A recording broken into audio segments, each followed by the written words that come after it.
ದೇವರ ಪರಿಶುದ್ಧ ನಾಮಕ್ಕೆ ಸ್ತೋತ್ರವಾಗಲಿ. ಈ ಸಮಯದಲ್ಲಿ ದೇವರ ವಾಕ್ಯವನ್ನು ಧ್ಯಾನಿಸೋಣ. ಲೂಕ 18ನೇ ಅಧ್ಯಾಯ 15ನೇ ವಚನ ಓದಿಕೊಳ್ಳೋಣ.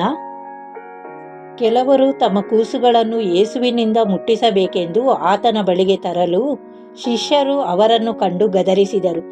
ಆದರೆ ಯೇಸು ಆ ಕೂಸುಗಳನ್ನು ತನ್ನ ಬಳಿಗೆ ಕರೆತರಿಸಿ, ಮಕ್ಕಳನ್ನು ನನ್ನ ಹತ್ತಿರಕ್ಕೆ ಬರಗೂಡಿಸಿರಿ, ಅವುಗಳಿಗೆ ಅಡ್ಡಿ ಮಾಡಬೇಡಿರಿ. ದೇವರ ರಾಜ್ಯವು ಇಂಥವರದೇ.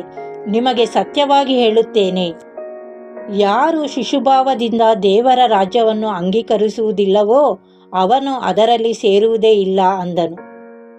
ನೋಡಿ ಪ್ರಿಯರೇ, ಇಲ್ಲಿ ಕೆಲವರು ತಮ್ಮ ಮಕ್ಕಳನ್ನು ಯೇಸು ಸ್ವಾಮಿಯ ಬಳಿಗೆ ಕರೆತರಲು ಆತನ ಶಿಷ್ಯರು ಅವರನ್ನು ಗದರಿಸಿದರು.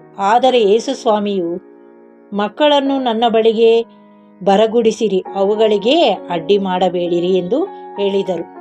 ಮತ್ತು ಯಾರು